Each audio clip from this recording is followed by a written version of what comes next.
Jadi bagaimana cara menentukan pilihan hidup yang sevisi semisi dengan kita, dan bagaimana menentukan pasangan yang bisa menuju ke tujuan pernikahan dan tentunya menuju ke ridho Allah. Nah, setelah menentukan pilihan hidup, bagaimana apa yang akan dilakukan di dalam pernikahan nanti. Pernikahan itu kan waktunya, durasinya lama, sehingga membosankan. Dan di dalam pernikahan itu kan bertemunya dua insan yang sebelumnya tidak kenal. Betul. Atau sudah kenal tetapi waktunya hanya beberapa tahun lah, atau beberapa bulan saja. Sehingga butuh banyak waktu penyesuaian. Dan seringkali orang itu tidak sabar. Mawaddah itu adalah, kalau menurut Pak Quraisyab itu, mencintai pasangan tanpa melihat kekurangan. Jadi meskipun pasangannya itu mempunyai kekurangan tapi tidak kelihatan. Tertutup gitu. Caranya bagaimana? Caranya dengan melihat kekurangan kita sendiri, menyadari bahwa kita itu sebenarnya juga punya kekurangan. Kenapa kita harus melihat kekurangan orang lain gitu. Antara dua kepala yang berbeda dijadikan satu, pasti juga mempunyai pemikiran yang berbeda, betul nggih Ibu? Betul. Pemikiran dari sudut pandang laki-laki dan sudut pandang perempuan. Yang laki-laki biasanya menggunakan logika, Ibu ya. Yang perempuan biasanya menggunakan perasaan.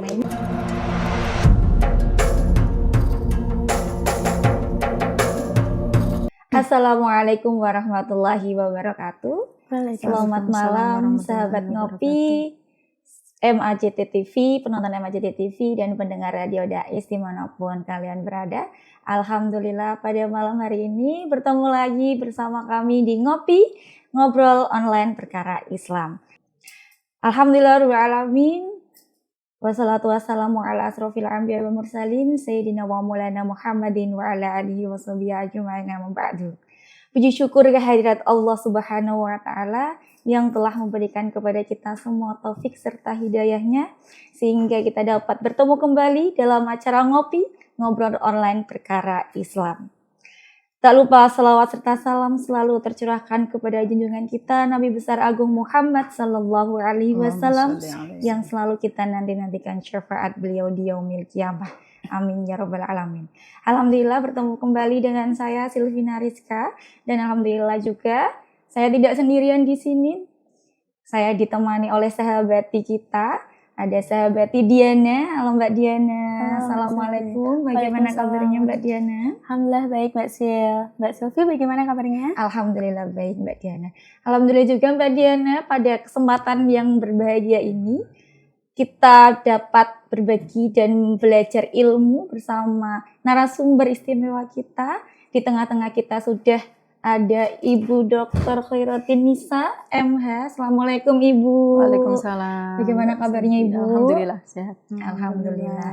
Izin menyampaikan juga Mbak Diana, Ibu Nisa ini Bu panggilnya. Yeah. Ibu Nisa merupakan dosen di Sekolah Tinggi Agama Islam Wali 9, dan beliau juga merupakan ketua 3 di pimpinan wilayah Fatayat Jawa Tengah, betul Ibu? Iya. Alhamdulillah. Masya Allah, sangat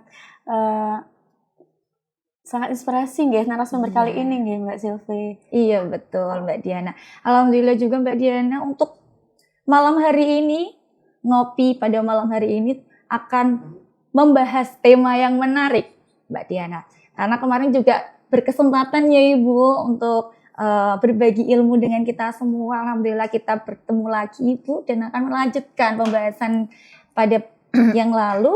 Untuk pembahasan yang lalu mengenai persiapan pernikahannya Ibu, betul. Alhamdulillah mungkin pada malam hari ini akan kita lanjutkan pembahasannya untuk materi setelah menikah mungkin Ibu ya. Nah, untuk temanya apa kira-kira Mbak Diana? Nah, oke Mbak Silvi, izin deh Ibu. Dengan tema malam ini yaitu ada apa dengan pernikahanmu? Wah, ada apa nih Mbak Silvi? Sangat menarik sekali ya Mbak Diana. Ada apa dengan pernikahan? Betul. Ini karena pernikahan, alhamdulillah juga kita masih single-lillah, alhamdulillah Ibu. Jadi mungkin materi pada malam hari ini menjadi bekal untuk kita ya Mbak Diana, untuk nanti setelah berumah tangga dan menjalani rumah tangga itu nanti bisa ilmunya sesuai kita betul, dapatkan dari sumber yang inspiratif. Iya, Masya Allah sekali.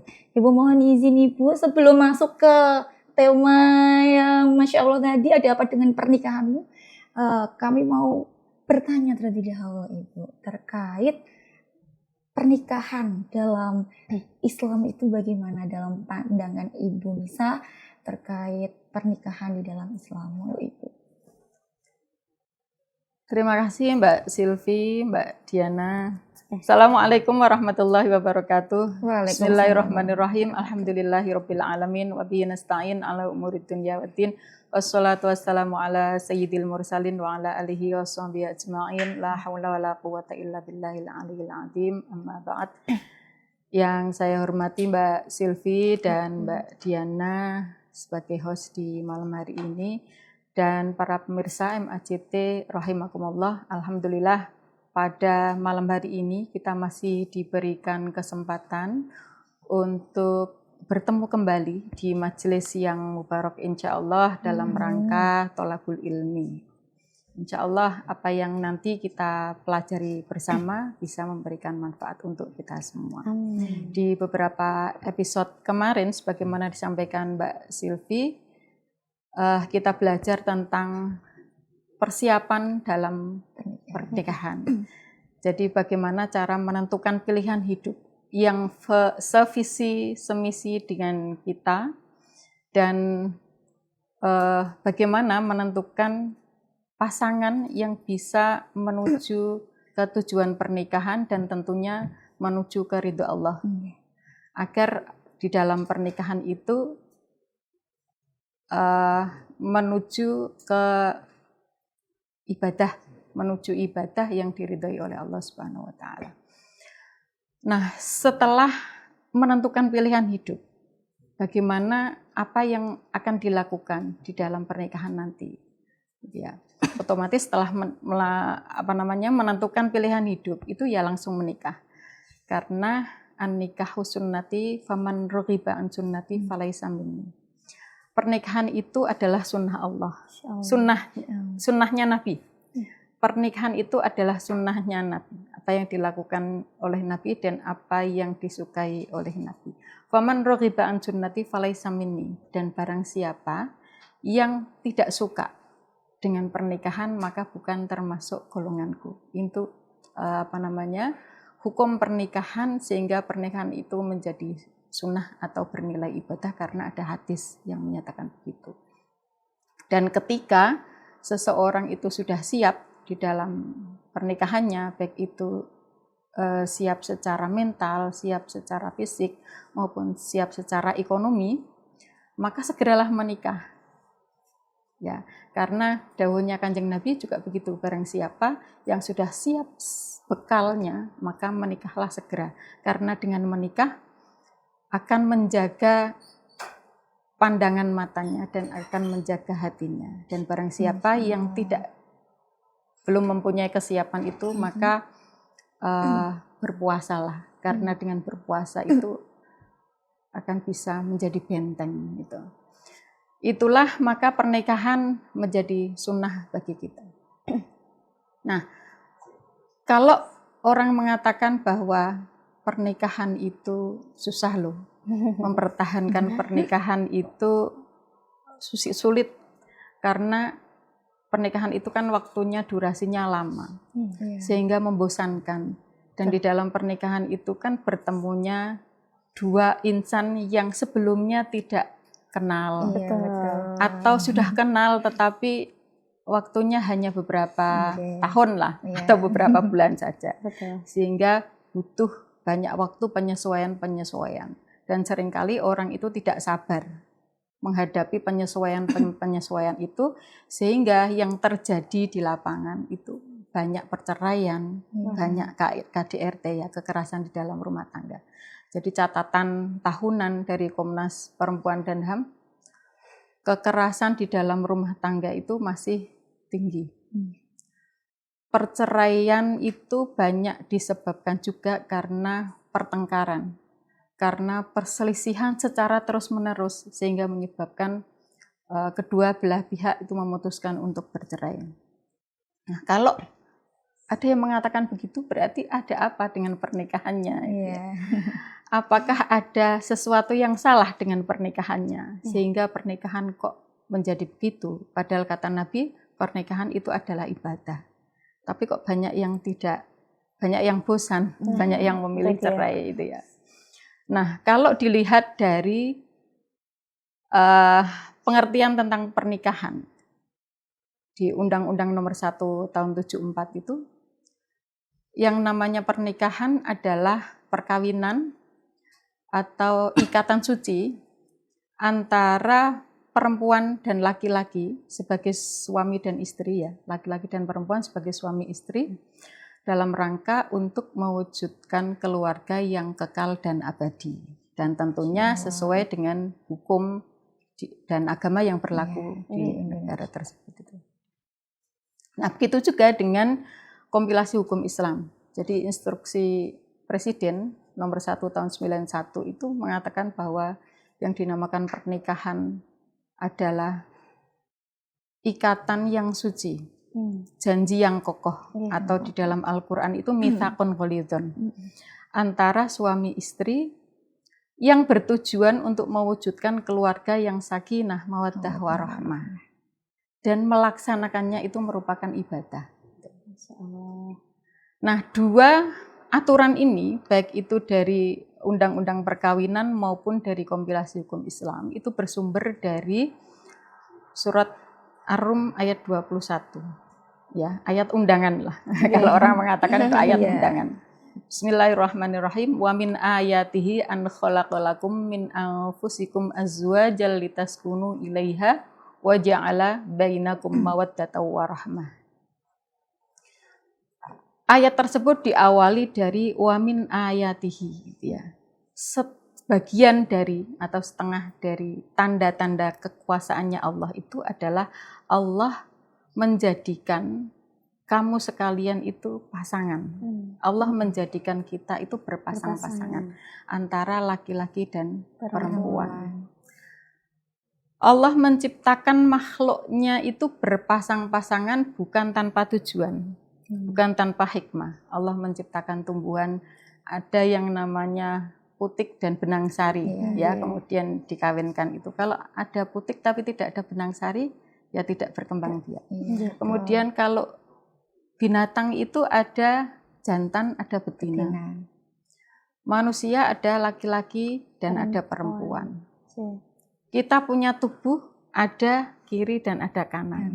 Ya, mata ada yang kiri dan ada yang kanan. Kemudian kaki, tangan itu berpasang-pasangan.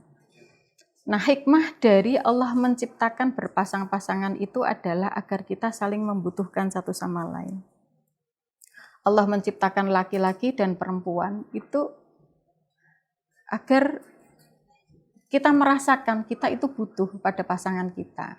Tentunya dengan cara menikah, bukan dengan tanpa menikah, karena pernikahan itu adalah sunnah. Bagaimana cara berkembang biak itu tentunya melanjutkan keturunan itu tentunya dengan cara menikah. Karena itu tuntunan Nabi. Nah, berpasang-pasangan itu adalah tujuannya litaskunu ilaiha, supaya suami dan istri itu merasakan sakinah, kedamaian, ketentraman, kenyamanan gitu ya. Kadang orang bekerja di luar, baik itu suami maupun istri, penat dengan beberapa pekerjaannya di kantor, di sekolahan gitu ya, di kampus. Kemudian sampai rumah merasakan ketenangan karena bertemu dengan istrinya, bertemu dengan suaminya, bertemu dengan anak-anaknya. Gitu. Itu ketenangan jiwa. Ketenangan jiwa itu bisa didapatkan jika kita saling membutuhkan satu sama lain. Ayat selanjutnya itu wa khalaqa minha litaskunu ilaiha wa ja'ala bainakum mawaddatan wa rahmah. Wa ja'ala bainakum mawaddatan wa rahmah. Untuk mencapai litaskunu ilaiha, sakinah ya, untuk mencapai kedamaian, untuk mencapai ketentraman itu tentunya tidak tanpa upaya. Karena menggunakan kata ja'ala bukan khalaqa. Kalau ahli tafsir itu membedakan antara ja'ala dengan khalaqa. Di awal itu khalaqa, di akhir itu ada ja'ala. Wa ja'ala bainakum mawaddatan wa rahmah. Nah, kenapa Allah menggunakan kata khalaqa tadi, berpasangan? Karena memang jodoh itu sudah ditetapkan sejak di dalam kandungan. Sejak pada saat penciptaan ruh ya, meniupkan ruh di dalam kandungan itu, dalam kandungan ibunya, usia 4 bulan ditiupkan ruh itu, juga Allah menetapkan takdir, ya, jodoh, kemudian mati, ya, ajal, kemudian apalagi syaqiyun aw sa'idun, nasib, ya. Nasibnya itu ditentukan ketika pada waktu usia 4 bulan itu, di dalam kandungan itu. Nah, maka Allah menggunakan kata khalaqa, artinya tidak ada upaya dari selain Allah menggunakan khalaqa. Tetapi bedanya dengan ja'ala, wa ja'ala bainakum mawaddatan wa rahmah. Dalam rangka untuk menciptakan sakinah itu tidak hanya dari Allah, tetapi harus ada upaya bersama dari pasangan tersebut. Allah juga menjadikan mawaddah dan rahmah. Mawaddah itu artinya apa? Mawaddah itu adalah, kalau menurut Pak Quraisyab itu, mencintai pasangan tanpa melihat kekurangan. Jadi meskipun pasangannya itu mempunyai kekurangan tapi tidak kelihatan. Tertutup gitu. Caranya bagaimana? Caranya dengan melihat kekurangan kita sendiri, menyadari bahwa kita itu sebenarnya juga punya kekurangan. Kenapa kita harus melihat kekurangan orang lain? Gitu. Ibaratnya seorang ibu itu melihat kekurangan anaknya itu akan tertutupi. Misalnya anaknya cacat gitu ya. Karena banget sayangnya itu ya. Karena saking cintanya kepada anaknya itu, kekurangan-kekurangan itu akan hilang dengan sendirinya karena besarnya cinta. Itu mawaddah. Kemudian mawaddatan wa rahmah, dan mawaddah itu bisa diupayakan. Kemudian ada rahmah. Rahmah itu sudah kelihatan kekurangannya.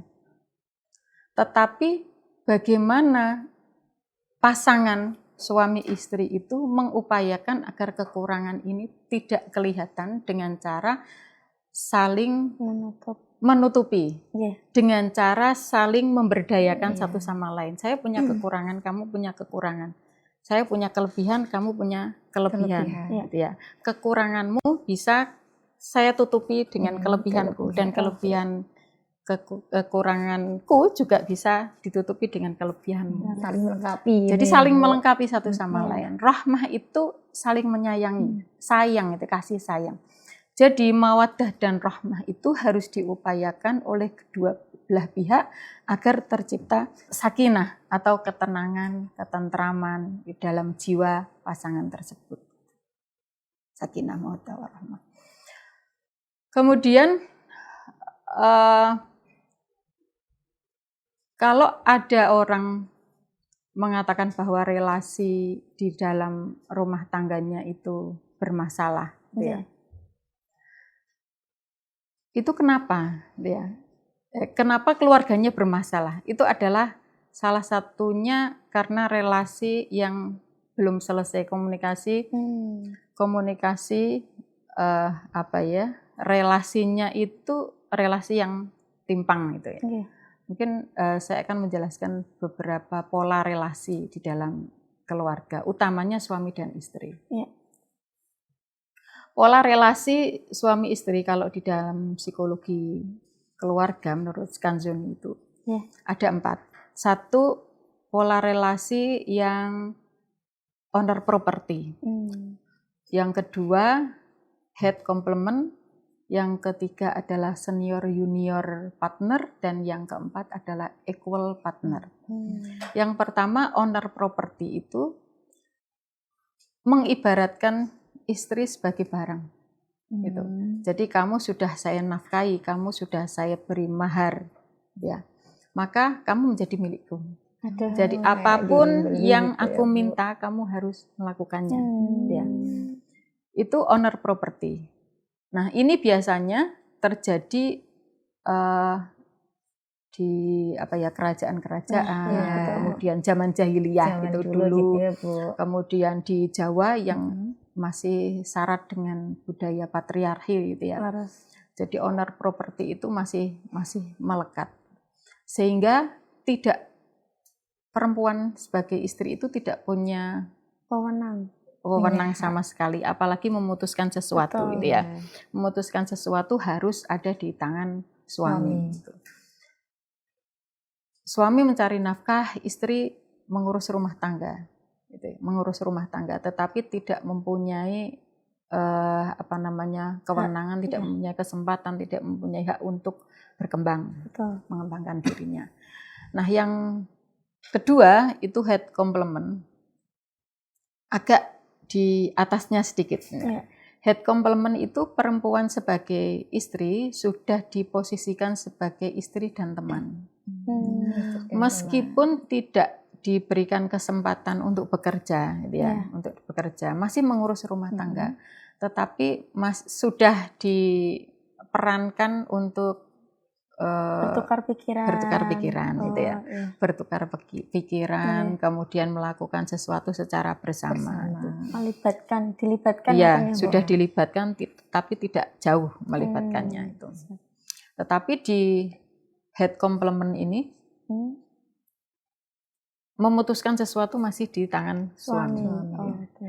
Nah, di atasnya lagi ada yang namanya senior junior partner, dan ini yang masih ada sampai sekarang gitu. Memposisikan perempuan sebagai istri dan sebagai teman, ya. Perempuan sudah dikasih kewenangan, kebebasan untuk melakukan sesuatu, termasuk diantaranya adalah mencari uang, bekerja sebagai sumber penghasilan, gitu ya. Perempuan dikasih kebebasan untuk bekerja, sehingga dia mempunyai kebebasan untuk membeli sesuatu, ya, untuk ngurusi dirinya sendiri. Tetapi ada syarat. Nah, tetapi masih ada syarat bahwa kesuksesan perempuan itu sebagai istri itu harus di bawahnya suaminya. Itu kan egonya suami masih seperti itu. Karena memang bentukan budaya patriarki sampai sekarang masih belum ada nih, Bu. Ini ya, masih ada sampai sekarang itu. Nah, yang terakhir, yang paling atas itu adalah equal partner. Memposisikan suami dan istri sebagai orang yang sama-sama setara dan seimbang, sama-sama berdaya, sama-sama mempunyai hak untuk berkembang. Tidak ada yang membatasi, ya, tidak ada yang membatasi, karena kedua-duanya itu merupakan pribadi yang sama dan mempunyai hak untuk sama-sama bisa berkembang.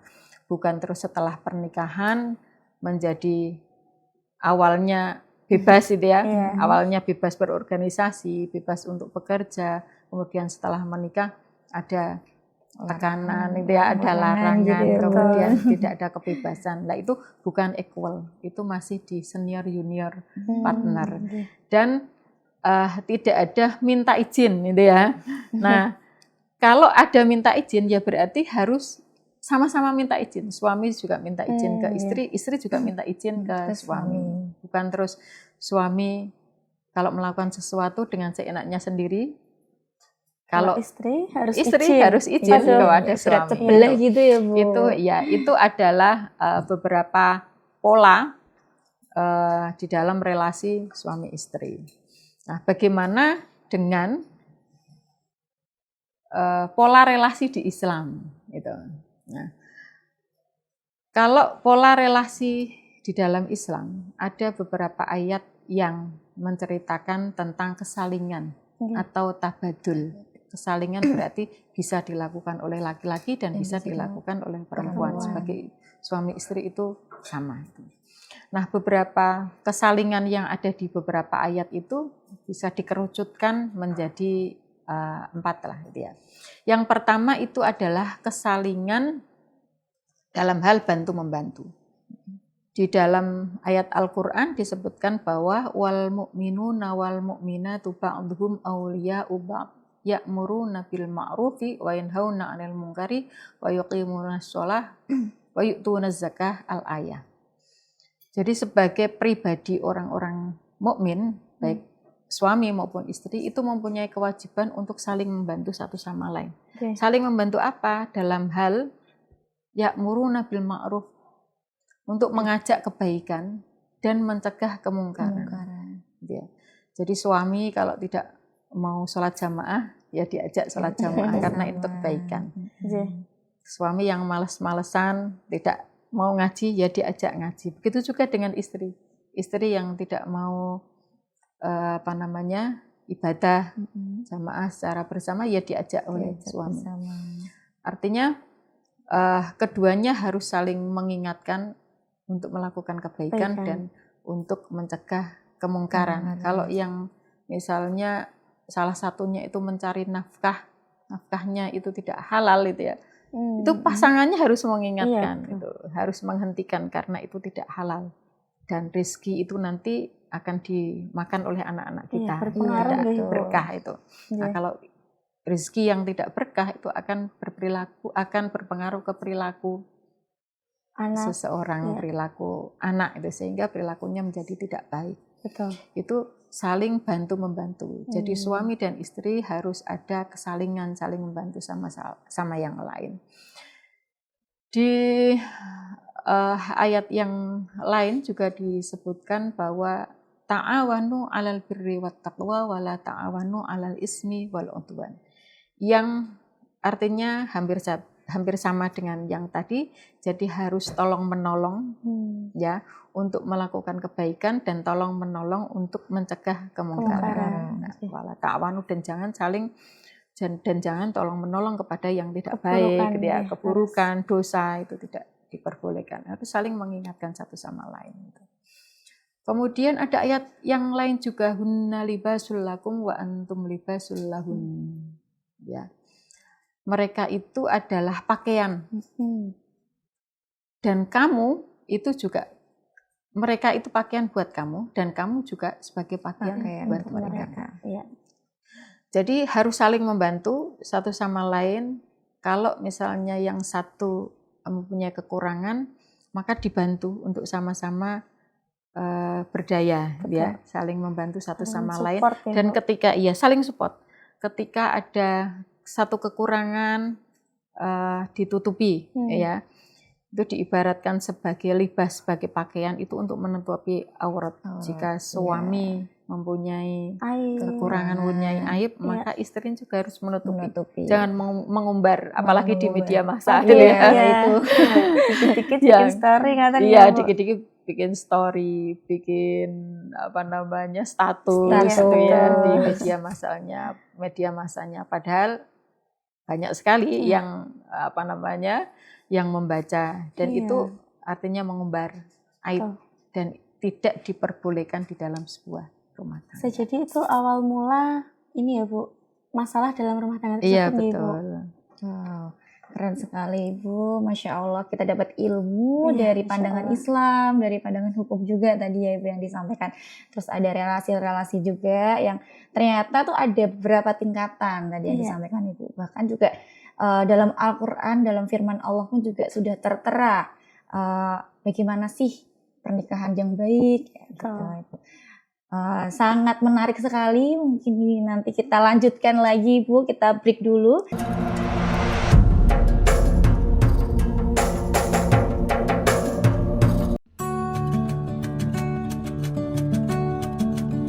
Berdiri megah di bagian tengah Pulau Jawa, inilah Masjid Agung Jawa Tengah. Tak sekedar menjadi tempat ibadah, namun juga destinasi religi yang asyik, bersejarah dan mendunia. Perpaduan budaya dari berbagai penjuru dunia, seperti pada kubah Masjid ala Timur Tengah, minaret khas Semenanjung Balkan, serta sentuhan arsitektur Jawa, semakin menambah keindahannya. 6 buah payung raksasa, gerbang Al-Qanatir khas Kolosium Roma, serta area manasik dengan replika Ka'bahnya, menambah kemegahan setiap sudut Masjid Agung Jawa Tengah.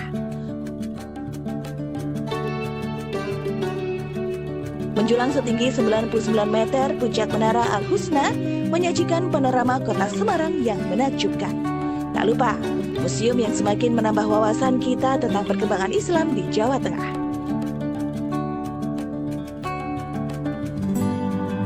Nikmati keseruan wisata pemancingan dan agrowisata dengan kebun kurma, melon, ubi, dan bawang merah.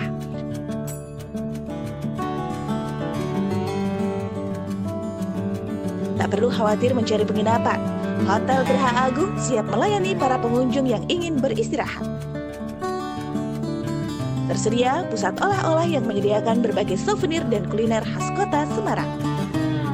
Mari nikmati wisata keluarga yang asyik dan seru di Masjid Agung, Jawa Tengah.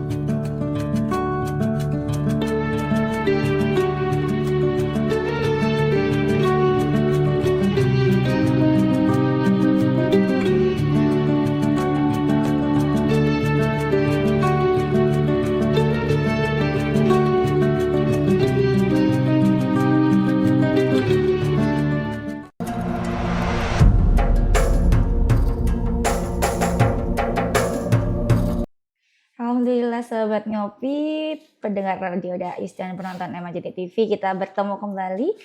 Yang tadi kita break sebentar dan kita akan membahas kembali terkait tema pada malam hari ini, yakni ada apa dengan pernikahanmu. Masih bersama dengan Ibu Nisa dan Mbak Diana yang akan berbagi ilmu untuk pada malam hari ini.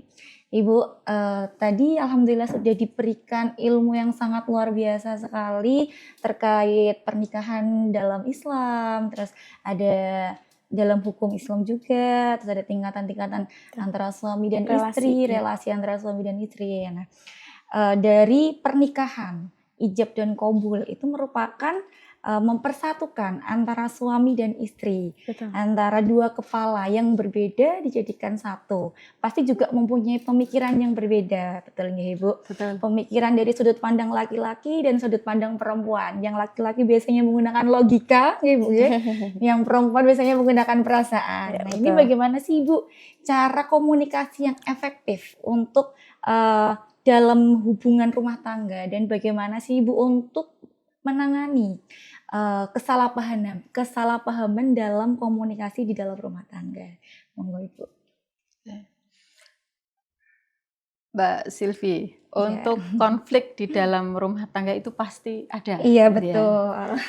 Konflik itu pasti terjadi di dalam rumah tangga siapapun. Betul. Ya. Karena yang namanya konflik itu adalah gesekan ya antara satu orang dengan yang lainnya. Jika konflik itu dikelola dengan baik, maka konflik menjadi sesuatu yang positif. Iya. Tetapi ketika konflik itu tidak selesai, tidak diselesaikan ya dengan baik, maka kebalikannya, konflik itu akan menggunung, kemudian akan pecah itu ya. Iya, betul. Akan pecah, kemudian terjadi sesuatu yang tidak diinginkan. Ya. Nah, salah satu cara untuk mengelola konflik itu adalah dikomunikasikan secara bersama. Harus ada komitmen. Tadi kan dikatakan bahwa yang namanya pernikahan itu adalah ikatan suci. Allah menggunakan kata mitsaqun ghalidhun di dalam Al-Quran itu ada tiga kali. Yang kedua itu adalah tentang keimanan. Jadi sama Bani Israel dan Ulul Azmi. Dan yang ketiga ini tentang pernikahan. Artinya bahwa pernikahan ini adalah sesuatu yang penting. Komitmen yang harus dijaga antara suami dan istri agar menuju sesuatu yang bernilai ibadah itu. Jadi suami dan istri itu harus menjaga, sama-sama menjaga komitmen. Jangan sampai komitmen itu dijaga oleh salah satunya. Iya, di berat sebelah gitu ya, Bu. Yang satu menjaga benar komitmennya untuk agar keluarganya itu menjadi utuh, tapi yang satu sebaliknya. Ya, tidak sakar pede. Tidak sampai menjaga benar-benar. Padahal yang namanya menjaga keutuhan rumah tangga itu ya tidak ringan gitu ya. Kalau tidak disengkuyung bareng itu ya akhirnya nanti akan terjadi salah satunya tidak menjaga komitmen. Tidak menjaga komitmen itu diantaranya karena apa? Ya karena tidak menghargai satu sama lain. Misalnya begini, yang laki-laki itu tidak suka perempuan istrinya itu main HP sampai larut malam misalnya. Itu kan hal sepele itu ya. Hal sepele. Tapi sangat mengganggu relasi atau hubungan suami istri di rumah. Karena misalnya istrinya itu sudah dikasih kesempatan untuk kerja pada waktu siang hari gitu ya. Tetapi di malam harinya tidak digunakan untuk komunikasi yang efektif dengan suaminya, sehingga suaminya merasa kok saya dibiarkan itu ya. Merasa dicuekin gitu. Merasa dicuekin gitu. Itu kan sebenarnya sepele, tetapi kalau dibiarkan secara terus-menerus ya akan menjadi konflik yang besar. Nah, kalau begitu jadi yang suami harus menyampaikan kepada istrinya bahwa saya tidak suka. Istrinya juga begitu. Kalau suaminya tidak suka, ya harus menghargai. Karena ini komitmen rumah tangga, sama-sama menjaga keutuhan rumah tangga. Saling menghargai ketidaksukaan dari pasangan kita itu apa, kemudian kesukaannya itu apa, mensupport. Gitu. Jadi satu sama lain harus saling mensupport. Gitu. Komunikasi di dalam rumah tangga harus terjaga. Nah kalau selingkuh misalnya ya, kalau selingkuh atau mencoba menoleh dari pasangan, itu bukan menjaga komitmen. Karena menjaga komitmen itu bagaimana caranya agar pasangan kita itu tidak tersakiti, agar keutuhan rumah tangga ini terjaga, komunikasi baik, ya, sehingga tujuan berkeluarga sakinah itu akan tercapai. Kalau begitu kan sama-sama merasa dihianati itu ya, pasangannya merasa dihianati dan akhirnya tujuan berkeluarga di dalamnya itu tidak merasakan sakinah, tidak merasakan damai, karena setiap kali pasangannya keluar pasti curiga itu ya, pasti curiga setiap saat tidak merasakan kedamaian.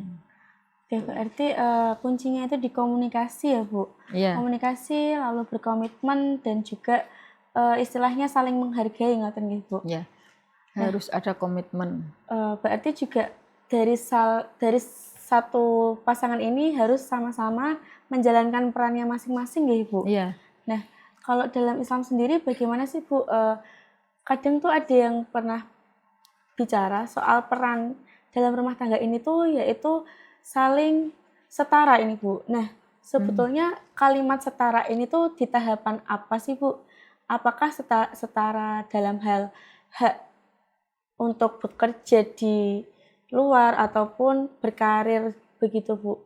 Mohon informasinya Bu. Ya. Di Al-Quran itu ada ayat yang menjelaskan secara eksplisit tentang peran suami dan istri dalam rumah tangga. Yaitu di surat An-Nisa, Bismillahirrahmanirrahim, Ar-rijalu qawwamuna 'alan nisa'i bima faddalallahu ba'dahum 'ala ba'din wa bima anfaqu min amwalihim. Fas-solihatu qanitatun hafizatul lil ghaibi bima hafizallah. Laki-laki adalah merupakan penanggung jawab bagi perempuan. Karena laki-laki diberikan kelebihan oleh Allah Subhanahu wa taala yang tidak dimiliki oleh istri, oleh perempuan. Ar-rijalu qawwamuna 'alan nisa'i bima faddalallahu ba'dahum 'ala ba'din wa bima anfaqu min amwalihim. Dan karena laki-laki mencari nafkah itu. Nah, ini dijadikan dalil ya di rumah tangga sebagai suami mempunyai peran untuk mencari nafkah dan sebagai kepala keluarga. Jika di dalam Al-Quran ini ada kalimat bima faddalallahu ba'dahum 'ala ba'din, itu berarti ada keterkaitan Ya, ada keterkaitan, peran ini ada karena ini, gitu ya. Karena ini. Nah, saat ini itu seringkali orang mengatakan bahwa loh sekarang itu banyak loh perempuan yang lebih kuat daripada laki-laki. Iya. Banyak loh perempuan yang lebih cerdas daripada laki-laki. Banyak loh perempuan yang lebih mumpuni di dalam menyelesaikan sesuatu daripada lelaki. Kalau istilahnya independent woman ngatain gitu. Ya, independent woman. Nah, seiring dengan berkembangnya waktu gitu ya, kebebasan yang diberikan kepada perempuan itu kan sudah banyak, sehingga kesempatan untuk berpendidikan, kesempatan untuk berkarir itu sudah banyak, sehingga potensi perempuan itu sudah kelihatan itu, bahwa perempuan itu sebenarnya bisa sejajar dengan perempuan, dengan laki-laki. Perempuan itu bisa melakukan apapun yang dilakukan oleh laki-laki. Nah, ada penelitian tentang peran laki-laki dan perempuan sebagai suami istri. Ternyata orang yang mematok peran itu begini, memastikan bahwa yang laki-laki itu ya harus bekerja di luar, perempuan harus ngurus rumah tangga. Daripada fleksibilitas peran. Ada penelitian yang meneliti objek laki-laki harus di luar, perempuan harus di dalam rumah, dia mengurusi domestik, dan satunya lagi itu fleksibel. Bisa laki-laki dan bisa perempuan. Domestik juga begitu, bisa dilakukan oleh laki-laki dan perempuan. Siapa yang bisa untuk melakukannya? Itu ternyata keutuhan rumah tangga itu masih tinggi, ada di fleksibilitas peran daripada yang mematok itu. Betul. Ya, karena seringkali orang yang menentukan laki-laki itu harus di luar, perempuan itu harus di dalam. Itu khawatirnya terjadi kekerasan di dalam rumah tangga. Kekerasan dalam rumah tangga itu ada beberapa macam kan, ada verbal, ada fisik, ada seks, ya, ada mental. Nah, ini salah satunya adalah kekerasan mental. Artinya tidak memberikan kebebasan kepada istri. Dia sebenarnya mempunyai potensi untuk bekerja di luar, gitu ya, mempunyai potensi untuk berkarya, tetapi diharuskan untuk di rumah saja, melakukan pekerjaan domestik di rumah saja. Nah, adanya KDRT itu seringkali memunculkan sebuah konflik, ya, pertengkaran secara terus-menerus antara suami istri sehingga bisa menimbulkan perceraian. Nah, meskipun di dalam kompilasi hukum Islam itu dijelaskan bahwa laki-laki sebagai kepala rumah tangga, perempuan sebagai mengurus rumah tangga itu ya, sebagai ibu rumah tangga, itu kenyataan sekarang bisa diputar balikkan itu ya. Bisa laki-laki bekerja di rumah domestik, bisa perempuan bekerja di luar. Itu karena ada komunikasi. Jadi memposisikan laki-laki di rumah itu juga tidak apa-apa. Perempuan di luar itu tidak ada apa-apa atas kemauan suaminya atau atas kemauan istrinya. Jadi harus ada kesepakatan. Tidak diperbolehkan ada pemaksaan. Itu karena semua masing-masing pasangan itu tahu kelebihan dan kekurangannya masing-masing. Apalagi sekarang misalnya kalau bagi single yang sudah bercerai, misalnya untuk mengurus anaknya itu kan kebutuhan ekonominya banyak, sehingga dia mengharuskan untuk bekerja. Nah, itu ternyata banyak sekali perempuan-perempuan yang bisa melakukan itu. Ya, sangat menarik ya Ibu. Nah Ibu, saya juga sangat tertarik dengan apa yang Ibu sampaikan tadi terkait pernikahan. Pernikahan itu kan biasanya dilandaskan oleh cinta ya Ibu ya. Dilandaskan oleh cinta, menikah.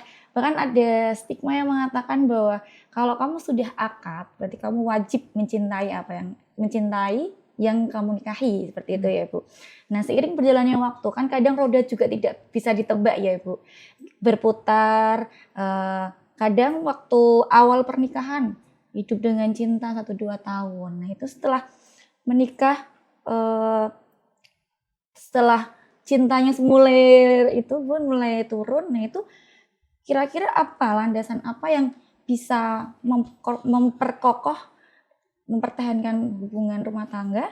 Dan yang roda berputar tadi Bu, awalnya si laki-laki ini sudah mapan. Nah, seiring berjalannya waktu usahanya mungkin ada terkendala dan akhirnya bangkrut dan akhirnya melimpahkan pada satu sisi, si wanita, Si istrinya. si istri. Nah, terus laki-laki ini memilih untuk tidak bangkit, tapi dia memilih untuk kalah dan dia malah mengikuti kayak judol, kayak yang online itu Ibu, untuk pinjam online, pinjol kayak gitu. Nah, itu bagaimana sih Ibu untuk mempertahankan atau menyudahi, atau kita mempertahankan demi anak, atau mungkin demi anak ini kita sudahi lah, itu mungkin pendapat Ibu, pandangan Ibu itu terkait kasus tersebut bagaimana gitu? Ada di dalam Islam itu ada juga saling mencintai, saling memupuk rasa cinta satu sama lain. Jadi tadi saya katakan ja'ala tadi ya. Ja'ala itu beda dengan kholaqo. Karena ja'ala itu ada upaya pasangan untuk mewujudkan sakinah dengan cara mawaddah dan rahmah. Ketika orang yang dilihat itu hanya kekurangannya saja, dia tanpa ada kesalingan untuk menghebatkan satu sama lain, berarti dia tidak mempunyai rahmah gitu ya. Nah, kewajibannya bagi pasangan yang bagi istri yang pasangannya yang laki-lakinya tadi sering main judol, ya tadi harus mengingatkan, saling membantu untuk mengingatkan melakukan kebaikan. Kalau dia judol itu kan diharamkan ya. Kalau judi online diharamkan, maka wajib bagi perempuan untuk mengingatkan gitu ya, mengingatkan. Dan upaya mengingatkan itu tidak hanya sekali 2 kali gitu ya. Kalau misalnya dia tidak bisa mengingatkan secara sendiri, bagaimana cara mengingatkan suaminya lewat orang lain. Gitu.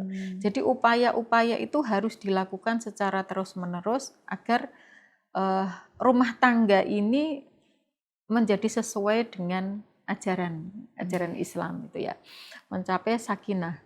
Tidak mungkin sakinah kalau pasangannya itu selalu melakukan dosa, selalu melakukan keburukan, maksiat, sehingga akan sangat mengganggu roda keluarga itu. Nah, kalau sudah tanggung jawab sebagai suami tidak bisa dilaksanakan oleh laki-laki gitu ya, maka hak perempuan mempunyai hak juga untuk menyudahi perkawinan gitu ya, karena mungkin sudah tidak tahan lagi, bebannya sudah ini, segala upaya sudah dilakukan, maka boleh kok itu ya, di dalam Islam boleh bercerai gitu ya, menyudahi perkawinan meskipun misakun ghalidhon gitu. Jadi setidaknya seharusnya perkawinan itu kan menuju kebaikan, ibadah. Kalau perkawinan itu dilandasi dengan kezoliman, ya, itu kan mendolimi, ya, mendolimi istrinya, dia tidak bertanggung jawab terhadap istri dan anak-anaknya, itu adanya kezoliman. Nah, di dalam Islam laki-laki itu berhak untuk menceraikan. Perempuan juga mempunyai hak untuk menggugat cerai, namanya khulu. Gitu ya. Ketika perempuan sudah tidak mampu lagi untuk mempertahankan keluarganya, maka dia boleh menggugat cerai di pengadilan. Khulu, ya, menggugat cerai di pengadilan, ya, menyudahi perkawinannya dengan cara khulu, menggugat perkawinan, menggugat perceraian.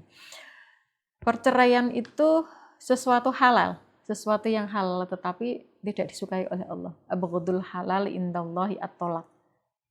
Tetapi daripada didolimi secara terus-menerus itu ya, maka perempuan juga berhak kok mempunyai kebebasan itu ya, berhak untuk memiliki mental yang lebih sehat ya Ibu betul, ya. untuk tidak didolimi, Betul. untuk dia bebas bekerja, bebas untuk Melakukan hal positif. melakukan positif yang lain itu ya, Iya. daripada ngurusi kayak gitu lagi itu, kayak gitu terus. Betul, Itu ya. betul Bu. Itu jadi ada hak yang diberikan oleh istri untuk keluar dari ikatan pernikahan. Iya. Tetapi pada dasarnya mempertahankan pernikahan itu adalah wajib bagi pasangan suami istri, karena ini adalah janji yang kokoh itu ya. Di pernikahan itu tidak hanya upaya laki-laki dan perempuan saja sebagai pasangan suami istri, tetapi ada campur tangan Tuhan. Betul. Gitu ya. Iya. Karena dijodohkan oleh Tuhan tadi. Iya. Kholaqo itu Allah menciptakan pasangan gitu ya, tanpa campur tangan Tuhan, tanpa campur tangan manusia. Dan yang terakhir itu adalah kesalingan untuk saling menghebatkan satu sama lain. Gitu ya. Ketika tahu kekurangannya masing-masing, maka harus dihebatkan. Gitu ya. Nabi dihebatkan oleh Khadijah Masya Allah. dengan harta bendanya. Khadijah itu mempunyai sepertiga dari hartanya orang Arab. Sepertiganya hartanya orang Arab itu dipunyai oleh Khadijah karena bisnisnya banyak itu.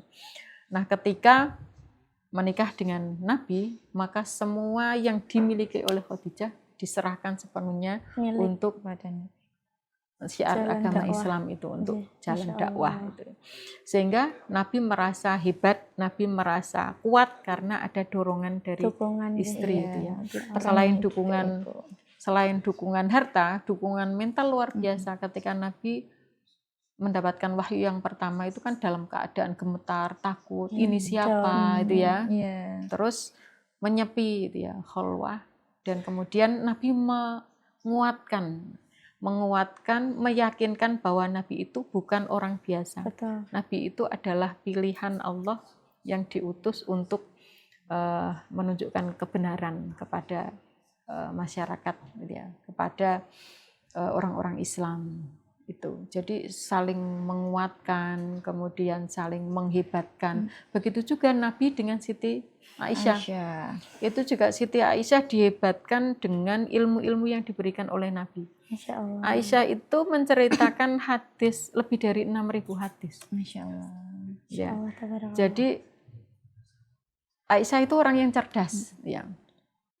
Orang yang cerdas. Semua ilmu yang dipunya oleh Nabi itu digali, itu ya, digali karena bertemu dengan Nabi 24 jam sehingga Aisyah itu apapun ditanyakan kepada Nabi, dan Nabi tidak sungkan, tidak enggan, gitu ya. Tidak merasa bahwa istri saya harus ada di bawah saya. Saya pintar, istri saya juga harus pintar. Jadi harus ada saling menghebatkan satu sama lain. Begitu juga dengan istri-istrinya yang lain, itu saling menghebatkan satu sama lain. Tidak ada upaya untuk agar istrinya itu tetap di bawah terus. Tidak ada upaya seperti itu. Tetapi saling mendukung satu sama lain agar tujuan berkeluarga itu tercapai dengan potensinya masing-masing. Ya. Masya Allah. Masya Allah. Terkait tadi, Masya Allah sekali Bu, terima kasih untuk jawabannya. Nah, ini saya juga mau tanya lagi nih Bu, mungkin ini sedikit kasus-kasus yang terjadi ya Bu, karena kan pernikahan itu kan juga luas sekali ya Bu pembahasannya.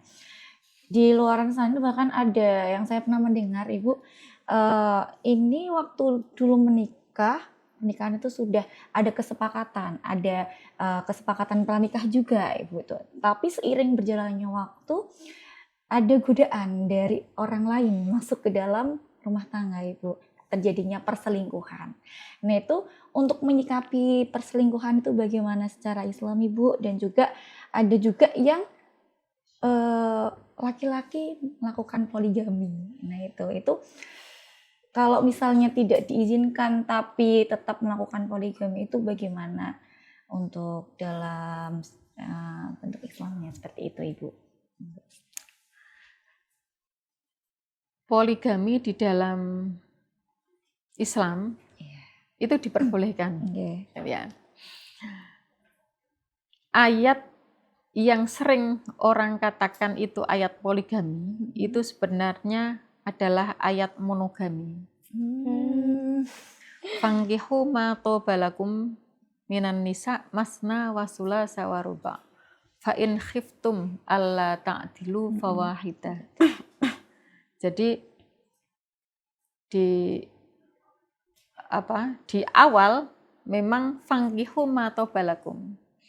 Jadi kita dibebaskan, para laki-laki itu dibebaskan untuk melakukan poligami 2, 3 maupun 4. Tetapi ayat selanjutnya, setelah itu fa'ilam ta'dilu, jika kamu tidak bisa berlaku adil, maka fawahidah. Di ayat yang lain juga begitu. Ada ayat yang mengatakan jika kamu tidak bisa berlaku adil, maka ya jangan melakukan poligami. Gitu ya. Secara perasaan tidak mungkin seseorang mencintai orang secara sama dengan ini ya, kadar yang sama itu tidak mungkin. Pasti ada kecondongan salah satunya gitu. Nah, ini yang tidak bisa dikendalikan, seringkali tidak bisa dikendalikan oleh manusia itu. Kalau Nabi itu kan ada kekhususan ya. Nabi itu menikahi orang-orang tertentu. Nabi menikahi janda-janda, orang yang membutuhkan ya, karena motivasinya adalah menolong, bukan yang muda-muda gitu. Bukan yang muda-muda, yang cantik-cantik. Itu. Jadi komitmennya itu dikembalikan lagi gitu ya. Bagaimana menjaga komitmen di dalam rumah tangga? Kekurangannya apa sih? Gitu ya. Kira-kira bisa ditutupi dengan sesuatu yang lain atau tidak? Misalnya mempunyai anak, tidak mempunyai anak itu ya kekurangannya. Untuk tujuannya poligami itu karena memang tidak bisa mempunyai anak. Nah, tidak mempunyai anak itu apakah bisa menjadi sebuah kendala di dalam rumah tangga, dan apakah bisa ditutup dengan sesuatu yang lain sehingga kekurangan itu, tapi nutupnya tidak dengan menikah lagi. Itu bukan misalnya dengan adopsi atau dengan cara lain itu ya. Jadi membangun komitmen itu harus dilakukan oleh suami istri. Nah, kalau selingkuh itu otomatis tidak menjaga komitmen gitu ya. Itu harus selalu diingatkan gitu ya. Selalu diingatkan. Jadi ketika ada tanda-tanda untuk menuju perselingkuhan, itu pasangannya harus mengingatkan. Jangan sampai dibiarkan terjadi perselingkuhan gitu ya. Saling mengingatkan satu sama lain. Pokoknya intinya di dalam pernikahan itu suami dan istri harus ada kesalingan satu sama lain agar satu sama lain itu menjadi berdaya, menjadi hebat bersama. Kekurangannya juga bisa ditutupi gitu ya. Satu sama lain gitu. Jadi berdaya bukan karena pasangannya, tetapi berdaya sendiri. Betul. Bersama gitu ya Ibu. Sangat daging banget ya Mbak pembahasan malam ini. Iya. Mungkin ini Bu karena waktunya terbatas ya Ibu. Saya mau minta closing statement dari Ibu Nisa terkait pernikahan ini Bu, supaya teman-teman yang menonton dapat mengambil pelajaran sehingga besok bisa dipraktikkan di kehidupan pernikahannya seperti itu. Monggo Ibu. Oke, dari beberapa pembahasan tadi bisa disimpulkan bahwa ada beberapa pilar di dalam pernikahan. Yang pertama adalah tazawuj, berpasangan. Kalau merasa satu sama lain itu berpasangan, berarti saling membutuhkan. Ibaratnya sandal kalau hilang satu, itu yang satunya itu sudah tidak dipakai lagi, sudah dibuang. Berfungsi gitu lagi ya Bu. Maka saling membutuhkan itu harus. Saling membutuhkan itu ada karena berpasangan, prinsip berpasangan. Yang kedua, misakon holidon. Saling menjaga komitmen, janji kokoh itu. Sehingga satu sama lain harus menjaga kalau ikatan ini adalah ikatan suci dan harus dipertahankan karena pernikahan itu adalah sunnah Nabi. Yang ketiga, saling ridho satu sama lain dan saling mensupport ya, agar keduanya itu bisa menghebatkan satu sama lain. Dan yang terakhir adalah tasyawur, tasyawur, saling bermusyawarah satu sama lain ketika memutuskan sesuatu. Iya. Jangan dibebankan pada salah Salah satu satu orang, pihak. tetapi berkomunikasi secara bersama. Bersama. Dan yang paling inti itu adalah wa'ashiruhunna bil ma'ruf, muasyarah. Satu sama lain harus melakukan yang terbaik untuk pasangannya. Iya, Gitu ya. itu yang penting gitu ya. Bu. Memaksimalkan Muasyarah bil diri ma'ruf, gitu ya. memberikan pelayanan yang baik untuk Masya pasangan. Allah. Itu pilar yang harus dijaga oleh pasangan. Pasangannya. Insya Allah Rumah tangga. sekali. Terima kasih Ibu atas closing statement-nya. Terima kasih juga atas Sama-sama, waktunya sudah Mbak menyempatkan hadir pada Sylvie. malam hari ini. Mungkin ini pembahasannya belum selesai Ibu, mungkin bisa disambung yang akan Episode datang lain. lagi. Mungkin bisa terkait pola asuh, terkait nanti anak bagaimana gitu. Tapi terima kasih untuk hari ini sudah meluangkan waktunya, sudah berbagi ilmu kepada kita. Semoga apa yang disampaikan oleh Ibu Nisa dapat kita jalankan, kita Iya. praktekkan di kehidupan kita Betul. sehari-hari. Alhamdulillah sahabat ngopi, pendengar Radio Dais dan penonton MAJT TV, mungkin cukup untuk ngopi kali ini, ngobrol online perkara Islam pada malam hari ini. Kita mungkin bersambung lagi di ngopi selanjutnya bersama dengan Ibu Nisa. Mungkin cukup dari kami. Wassalamualaikum warahmatullahi wabarakatuh. Waalaikumsalam.